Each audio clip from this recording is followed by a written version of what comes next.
Sábado, 16:53, Ponte do Candelabro. En canto cruzou a ponte, puido ver como un vello e unha vella latricaban xunto a un burro.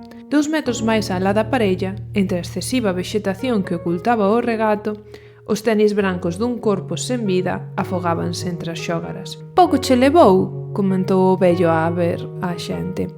«Non creo que fixese falta tanta presa, non ten pinta de ir a ningures». «Non sexas bruto, Ramón», protestou a vella facendo o sinal da cruz varias veces seguidas. Domingo, 10:47, comisaría. A nosa vítima é coñecida por festeira. Ao parecer, acostumaba a pasar noites enteiras fora da casa, de bar en bar e consumindo drogas de todo tipo. «Vaia figura», comentou Torres. «Imos evitar xulgar o seu estilo de vida. Sí, é mellor que nos dediquemos a investigar quen lle quitou». E logo non foron as drogas. Domingo, 11:29, edificio San Ignacio. «Asasinato!», exclamou a señora, abrindo ata o límite os seus ollos verdes.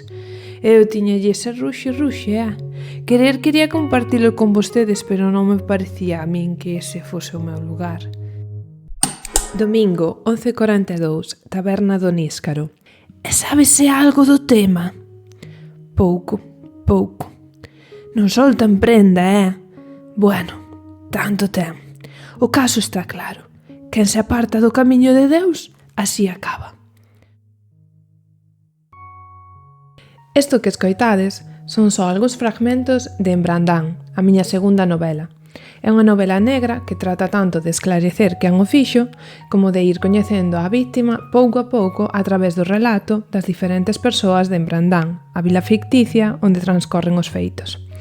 Convídote a escoitar o audiolibro que irei subindo periódicamente nesta canle a que te podes suscribir para recibir notificacións de todos os episodios. Que dirían de ti os veciños de Brandán?